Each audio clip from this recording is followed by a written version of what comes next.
Официально Стамбул только на 4-й день отреагировал на запрет Меджлиса. Местная диаспора крымских татар уже на следующий день распространила ноту протеста по признанию представительного органа экстремистской организации. Наш специальный корреспондент из Стамбула Эмине Халил встречалась с крымскими татарами Турции.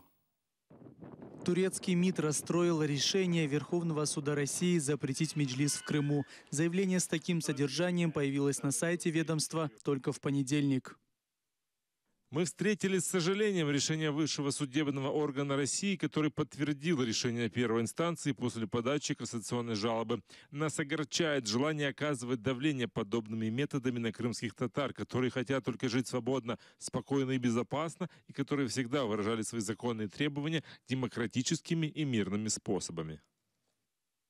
Крымско-татарские общественные организации Турции на следующий день после суда в России выразили решительный протест.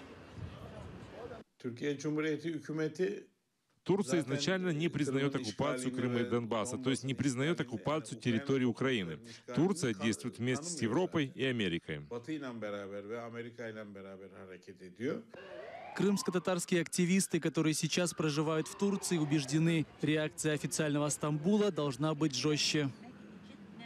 Меджлис крымско-татарского народа является органом самоуправления крымско-татарского народа. Основная причина запрета этого органа со стороны России – это желание заставить крымских татар замолчать. Официальные власти Турции регулярно выражают свои протесты в поддержку крымских татар. Мне кажется, степень этих протестов должна увеличиться.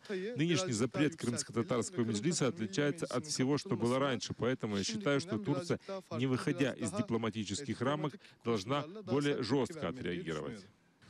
Представитель Меджлиса в Турции Зафер Каратай считает, что официальный Стамбул не отреагировал на запрет сразу, так как сейчас страна занята другими проблемами.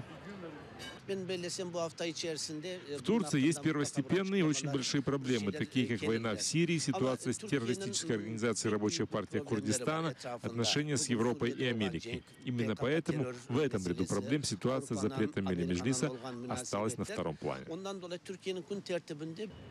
Мимо российского консульства в Стамбуле ежедневно проходят тысячи людей. Все прохожие, которых мы опросили, понятия не имеют о нынешних проблемах крымских татар.